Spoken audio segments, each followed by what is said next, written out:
Hi Scorpio, this is Jav. Welcome po sa ating channel. Gamitin ang reading na ito bilang gabay lamang. Kung naka-resonate kayo, comment down. Kung hindi kayo naka-resonate, ibigay niyo po sa iba kasi general reading po ito. By the way, Scorpio, this is your weekly gabay tarot reading from July 7 to 13, 2025. This is for you, Scorpio.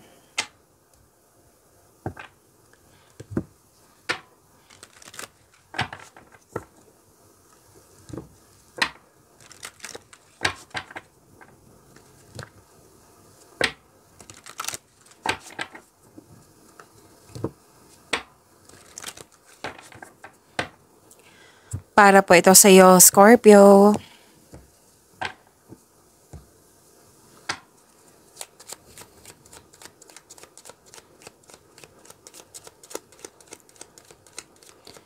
Maraming salamat po sa inyong patuloy na suporta at maraming salamat din po sa mga hindi nag-skip ng ads. Sa mga hindi pa nag-subscribe, subscribe na po kayo at click bell notification para malaman nyo na may bago tayong video. Para sa mga gustong magpa-reading, comment po kayo ng personal reading. Again, comment kayo ng personal reading and check my reply sa comment section.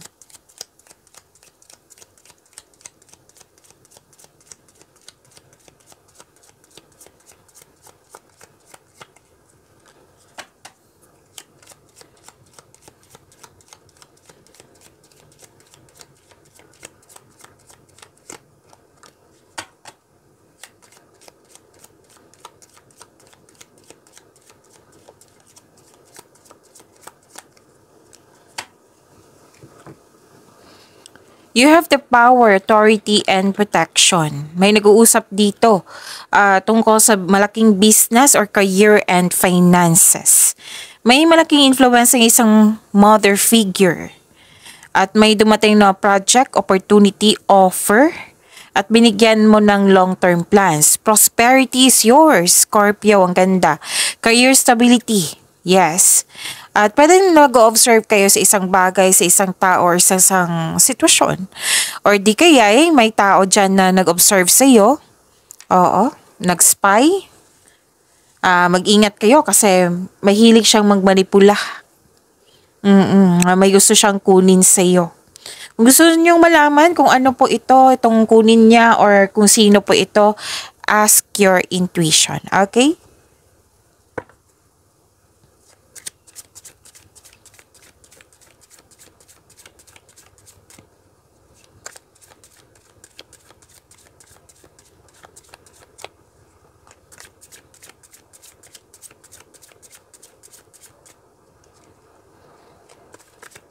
Energy po ni Scorpio.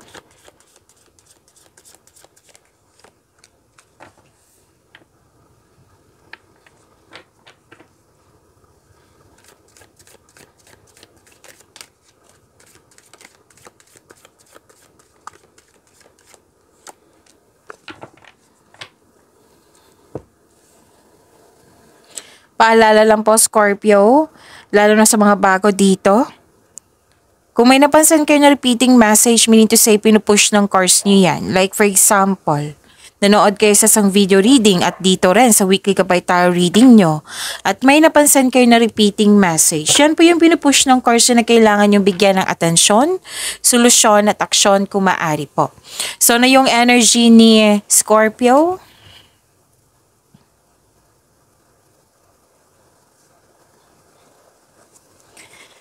Nagkaroon ng satisfaction and abundance. Ang ganda po. Claim nyo po. Pwedeng nearing completion sa inyong mga ginagawa or completed na. Yung kompletong-kompleto natapos na. Thankful ka sa mga biyayang natanggap. You have overflowing abundance. Successful and satisfied ka sa buhay. So this card asks you to relax and enjoy what you work hard to achieve. At share your good fortune to others and your generosity will always flow back to you. Love and happiness overflow. So, sobrang satisfied. Yes, sobrang satisfied mo and deserve mong mag-relax at mag-enjoy. Gusto niyo mapag-isa, yung me time, alone time, ang ilan sa inyo, magpahinga. So yun nga, may natapos kayong mga ginagawa dyan, proyekto ba ito? Or at sobrang saya at satisfied ka sa naabot mong completion. Expect a recognition. Expect a recognition for a job well done. Or may promotion ha, may promotion po dito. Lalo na sa career and money nyo ha, may promotion po. Okay? Tapos, so follow intuition and honoring your ideas. It will lead you to increase prosperity and abundance. And sa mga single dito, may ma-attract kayo na sobrang successful sa buhay at masaya at ready na ito sa seryosong relasyon. Kung sa buhay mag-asawa to, sa mga relasyon, happiness overflow.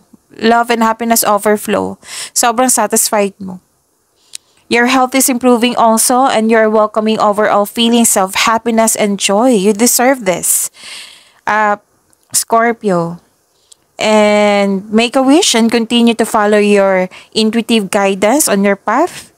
So this card signal abundance in all areas of life. Sa love and romance ba, sa personal life, sa career and money. Yes. This is satisfaction and abundance. Claim nyo po, Scorpio.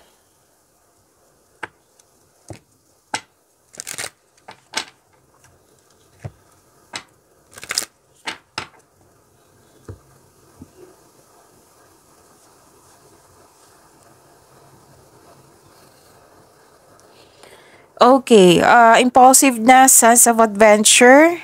May makilala kang mabuting tao, masaya ka kasi nagkaroon ng tapat na kaibigan. May bata or younger person sa buhay mo, pwede din kayo ito.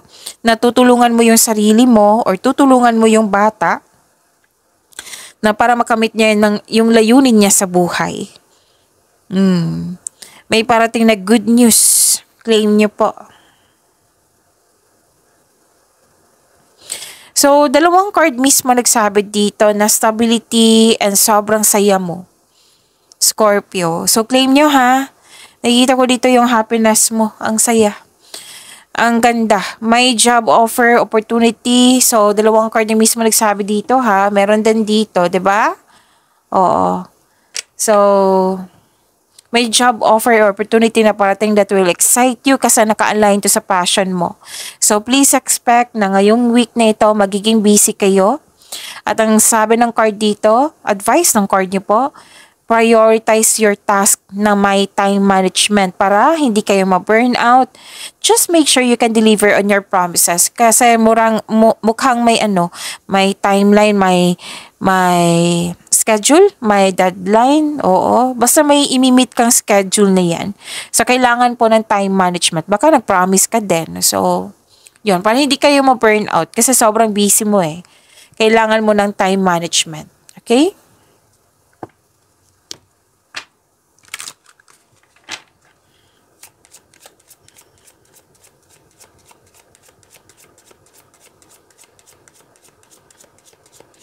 Spirits, guide, angels, archangels, guardian angels, message po para kay Scorpio. 1919.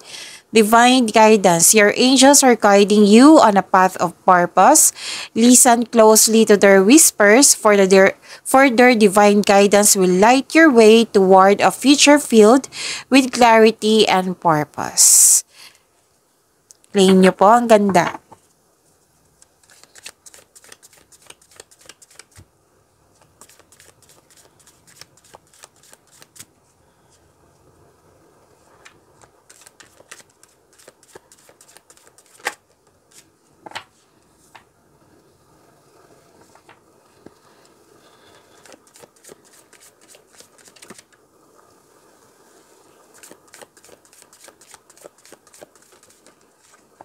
Andito po si Angel of Enlightenment.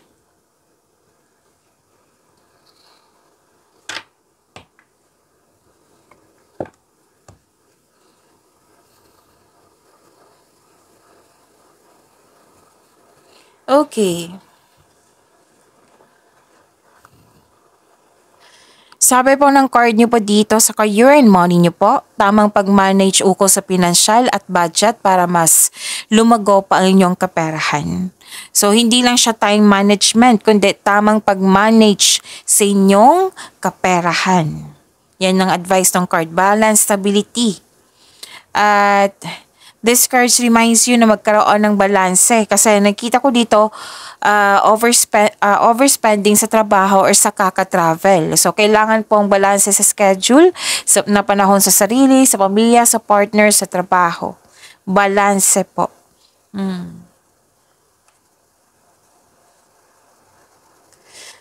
Okay.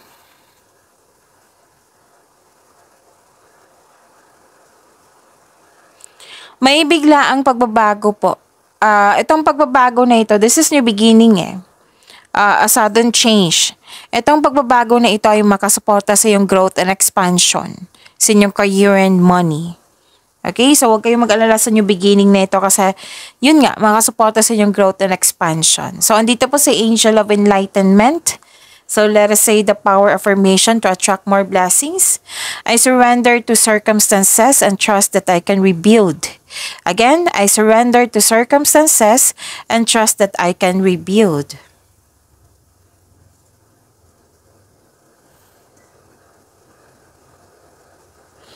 Okay, ano pa? Nakikita ko dito na may masusunod na tradisyon. Pwede din, kasi may energy dito na isang teacher. You are earning money as a teacher or mentor kayo. Nagtuturo kayo dyan. And this is also means may balik-aral. Pwede nagpa-enroll sa seminar, nagpa-enroll na literal sa school, or may balak kayong mag-board exam or masteral para magkaroon ng traditional career path or you're moving up to the ladder of success.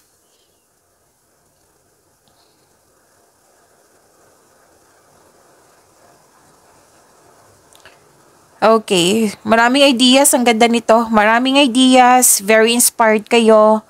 Nagplano kayo ng dagdag investment para magkaroon ng financial growth na mas lumaki ang pangarap mo kaya nagpaplano ka ng karagdagang investment. Okay? Nagplano kayong mag-level up. Pinagigihan mo yung trabaho mo para para magkaroon ng promotion.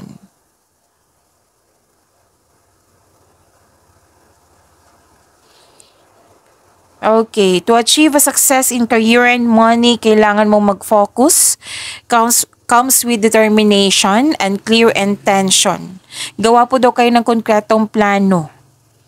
And sabi ng card dito, you have success in the face of difficulty. Umuwi ka ng successful. This is also means traveling or you are moving forward to the next level. You use your intuition to guide you to the next phase of your life with confidence. Mag-create po kayo ng konkretong plano ha kasi makatulong ito sa paggawa ng malaking desisyon.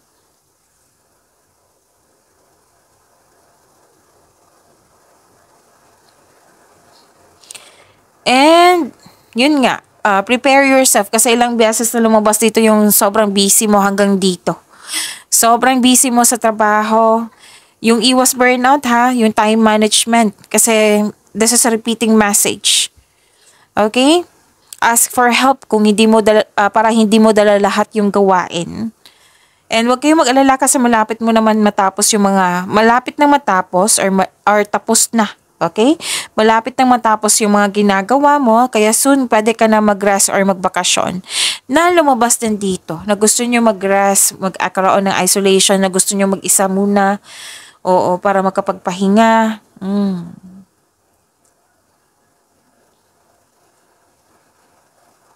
So may parating na offer ha, new opportunity or project ito, nagbibigay ito ng excitement sa'yo.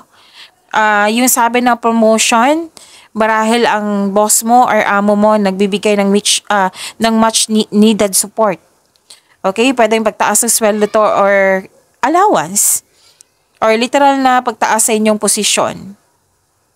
So, para ma-inspired kayo sa mga gawain nyo, alalahanin nyo yung inspiration nyo sa buhay kung bakit ka nagsikap.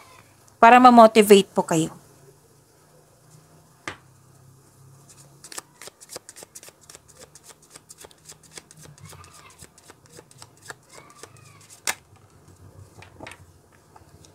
Okay, fertility. It's time to think about family life and children.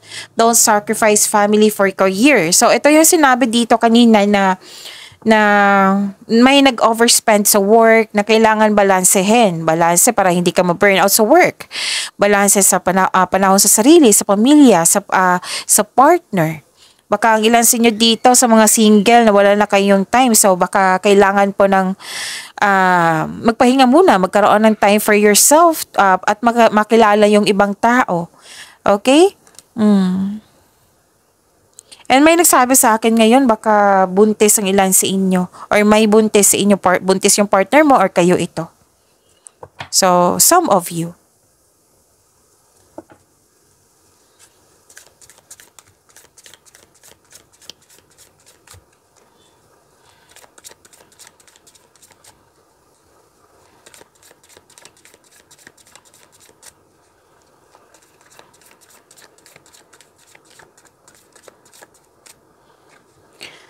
Love life, self-love, partnership, and romance ni Scorpio.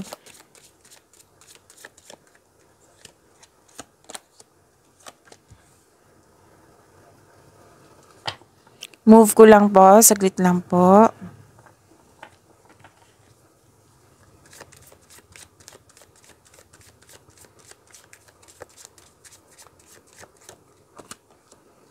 Andito po si Angel of Transformation. Huwag kayong matakot sa card na ito ha, kasi transformation po ito. Walang mangyayaring masama.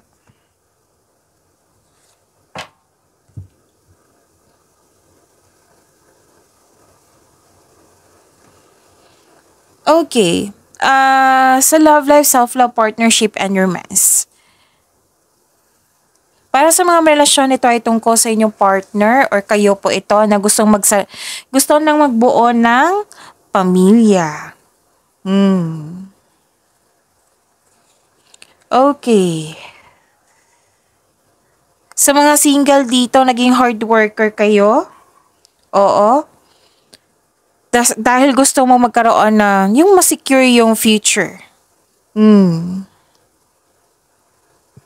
Pasensya na po, kailangan ko mag-burp.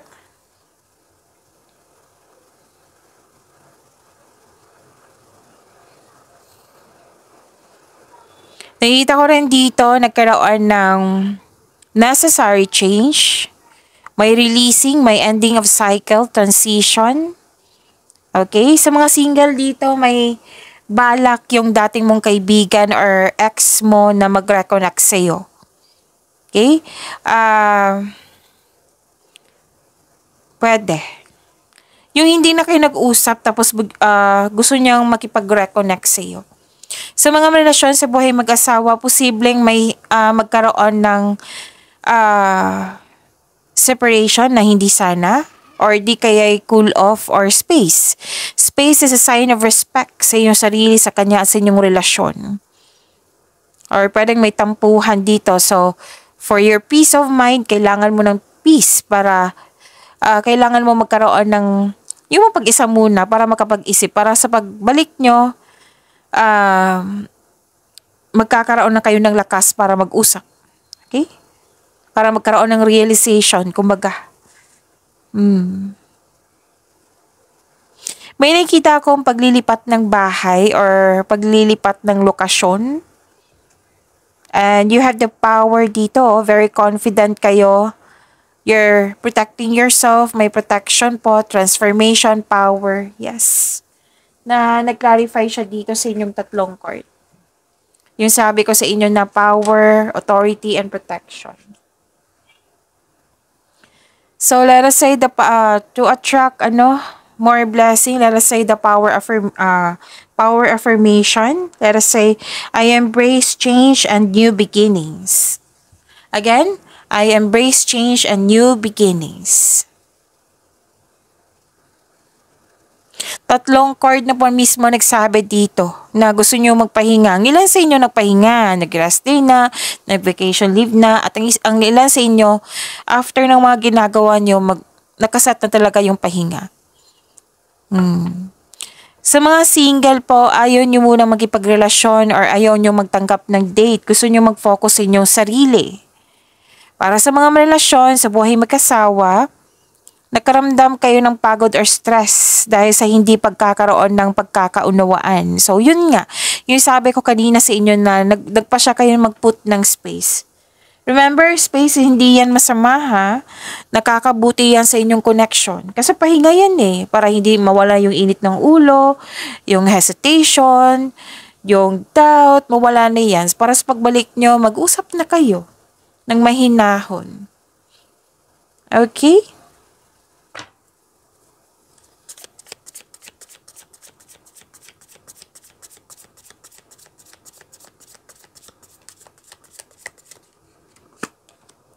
Settling. Avoid settling for less than you deserve in love. Pag-imani niyo po yung blessings sa binigay sa inyo. Scorpio, see you tomorrow. Maraming salamat po.